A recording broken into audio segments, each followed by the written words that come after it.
In a city in Korea, a very tall building is burning down. Suddenly firefighter Kim jumps off while carefully carrying a young child in his arms. The rope leaves them hanging for a few seconds until it burns and they fall. Thankfully, there already is an air mattress to catch them safely. They bounce on it and fall on the street, so Kim makes sure to let his body fall first to protect the child. He hits his head and sees his life flash before his eyes. The child then runs towards her parents and Kim goes after her to ask her a few routine questions, but the family ignores him. Suddenly a voice calls out his name and he turns around to see Lee and her waiting for him. These people are the guardians of the afterlife and inform him he died when he fell. As Kim notices his co-workers crying over his dead body, Lee explains the duo is here to defend him through 7 trials over 49 days and that is a paragon, which is very uncommon. Kim refuses to accept he is dead because he is worried about his deaf and mute mother, but a portal appears and sucks his soul in. Meanwhile, Guardian Gangrim shows up at Kim's funeral, where the mother keeps staring at Kim's picture. Her other son Sehong tries to get her to leave since they will move the casket soon, but she doesn't react. At the gate of the afterlife, Ha shows Kim the statue of Yomra, the king of the afterlife and final judge. Then Gangrim joins them, revealing he's the team's boss and that he's reincarnated 47 souls in the past century. He calls Kim a paragon and Kim says he isn't one, but everyone still makes way for him. When Lee puts Kim's death ticket into the gate machine, it's confirmed that Kim is an honorable paragon, which hasn't happened in 19 years. He's received this title because he died a noble death to save another person, and this means his chances for reincarnation are very high. The group has to go through the 7 levels of hell during 49 days, and if Kim passes all the levels, he gets to reincarnate. The levels are in a different order for each person, which is decided by the king according to the severity of the soul's sins. As the group crosses a bridge, Ha freaks out because he recognizes the volcano of the murder hell. This trial looks at the deaths caused by the judged soul, even if it was indirectly. Lee looks into Kim's history and discovers he failed to save a co-worker during a fire. Suddenly the ground opens and Kim finds himself on top of a pillar surrounded by lava. Souls are trying to climb up and Kim wants to help them, but he drops them when he's yelled at by the god of murder hell. The prosecutors read the case, explaining that Kim left a doomed colleague behind. If it hadn't been for his hesitation and craving for safety, he would have moved faster and saved the other firefighter. However, the building exploded first. Indirect murder is usually punished with 50 years, but since Kim is a paragon, he'd get 5. Gangrim immediately comes to Kim's defense by asking him for his co-worker's last words. Kim remembers trying to help his friend, but the guy told him to help the injured civilians first because it had become easier to control the fire. Then Gangrim points out that Kim saved 8 people that day and appeared on the news as a hero, which he couldn't have done if he'd stayed with his co-worker. Thanks to this, the god of murder hell decides Kim is innocent. Afterward, the group gets on a ship to cross a river and reach Indolent's hell, where he'll have to prove he lived his life to the fullest. While they travel, Kim says he doesn't want to be reincarnated and wonders why they do this. Lee explains that if they help reincarnate 49 souls in a century, then they get to reincarnate as well. For normal souls, it's very hard to pass all the trials, so the team got lucky to get a paragon for their potential 48th. Suddenly, some very creepy monsters jump out of the water to try to attack the ship, but Ha quickly sends them back by hitting them with his swords while explaining these creatures like capturing souls. They can detect new souls by looking into their eyes. Before they arrive, Gangrim tells Kim to never talk back to the goddess of indolence. The indolence trial is at a huge waterfall. Lee offers a beautiful speech, saying that Kim was never lazy. Kim's life plays on the waterfall, showing all kinds of shenanigans like having to deal with a beehive, rescuing animals during a flood, and saving a cat on the edge of a building although he fell in the process. The goddess is impressed and asks what inspired him to help so many people, so Kim ruins the moment by saying it was for money. With great disappointment, the goddess activates a mechanism that will push Kim down the waterfall where souls are eaten by the river monsters or crushed by huge pillars on an island. Ha and Gangrim jump in the water to hold the platform while Gangrim adds more details about Kim's life. He was extremely poor, so he also had to do lots of part-time jobs on his days off, like delivering vegetables and cleaning. Kim never had a day off in his entire adult life because he needed the money to pay for the treatments needed by his sick mother and his brother's law school. Understanding that Kim was never selfish, the goddess finds Kim not guilty. Next, the group has to cross the Blade Forest to reach Deceit Hell, which judges the lies the soul said in his life. The leaves are made of blades, so they aren't supposed to touch anything, but Gangrim suddenly pushes Kim against a tree and the blade branches immediately capture him. Kim yells in pain as the blades cut him while Gangrim scolds him for talking back to the goddess, which he told him not to do. Then Ha uses his swords to free Kim while also asking him to behave. He reveals that if things go extremely well, Kim may appear in the dream of a loved one to say goodbye before being reincarnated. The idea of seeing his mother again makes Kim take this more seriously. Since Kim is a paragon,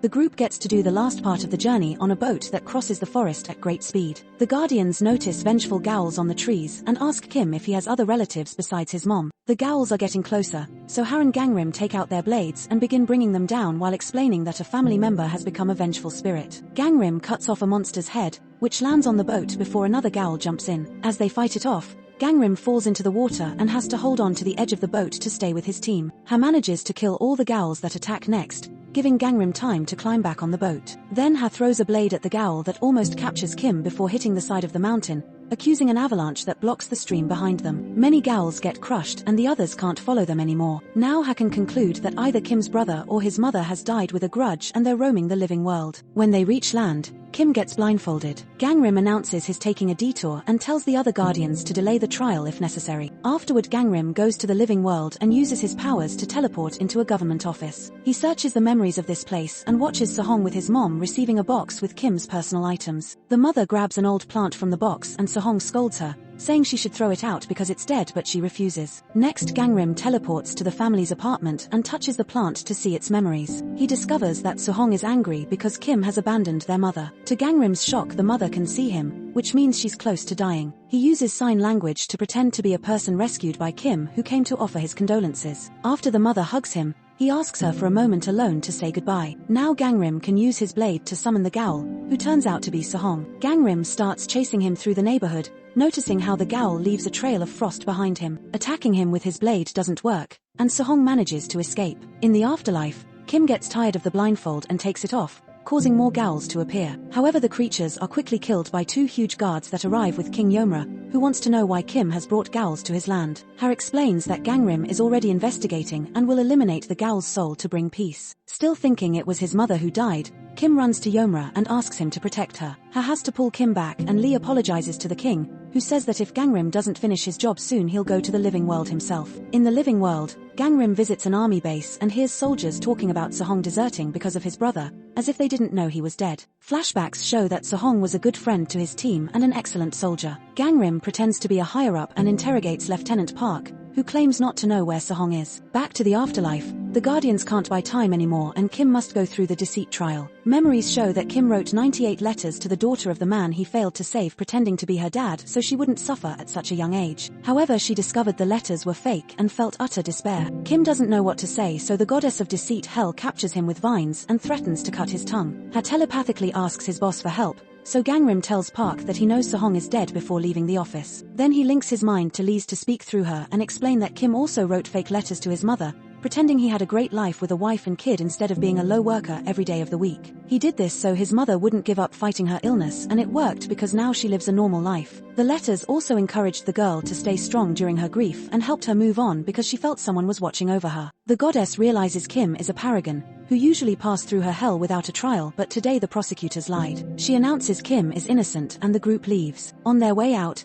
Kim explains that he's desperate to see his mother to tell her about the rice cooker he bought as a surprise and didn't get to give her. It's very important because her bad memory has caused her to burn dozens of pots, yet she never stopped cooking for their sons. Lee knows that he hid a letter inside the cooker, but this one had the truth. At that moment, a portal opens and Gangrim appears to tell Kim that both his mother and brother are fine. After Kim walks away, Gangrim tells the Guardians the truth and promises to take care of it. Afterward, Gangrim visits another military base to find the right memory. He watches how new soldier 1 doesn't handle his rifle well and accidentally shoots Sehong, who tells him to call Park for help and not let anyone else find out. By the time Park arrives, Sehong is already dead, so Park takes the killing bullet before announcing they'll bury the body and clean up to hide what happened. Watching the body twitch causes Gangrim to remember his past as a warrior and seeing his father die in the battlefield. When he returns to town, Gangrim watches the soldiers tell Sehong's mother that her son is missing, which makes him remember his own mother crying over his father's body. In the afterlife, the group is crossing the very cold injustice hell, which judges those who are unjust. Kim was always an eager helper, so he gets to pass without trial. However, because of the Gaul effects, suddenly the icebergs start crumbling behind them and the trio has to run to get in the cable car. It shakes a few seconds, but they manage to escape.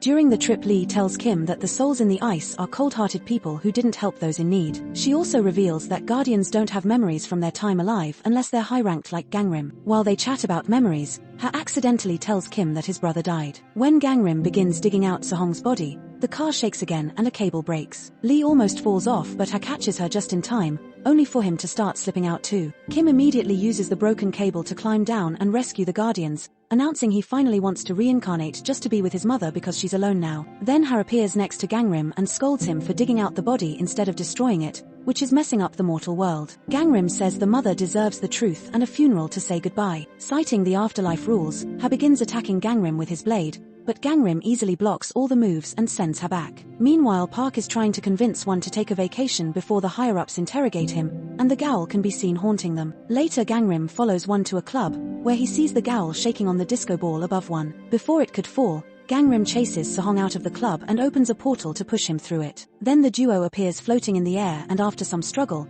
Sehong pushes Gangrim off to jump on a tower. Gangrim uses another portal to go higher and activates his blade to capture the Gowl by tying him around the building. When Gangrim mentions the grudge, Sehong reveals he isn't angry at his brother, he's angry because he was buried alive. Gangrim remembers how his own father had been alive too but died under a pile of bodies. Then Sehong messes with the tower's electricity and causes the whole city to lose power. Meanwhile, one visits Park saying he wants to confess, but Park forbids it because it would cost him his position. In the afterlife, the group is crossing the heavenly passage on their way to Betrayal Hell. Here souls that betrayed faith are locked in mirrors and get destroyed. The betrayal goddess only forgives the beautiful kind of betrayal, like a selfless or righteous one, which means a righteous man like Kim gets a free pass on this level too. When they reach an open field, Gangrim comes back and explains Sehong had forgotten about his brother because Kim didn't visit his family again after finishing high school, he only sent them the money. While Kim begs Gangrim not to destroy his brother's soul, one leaves a map for Kim's mother with the location of the body. The group eventually makes it to the entrance of the violence hell,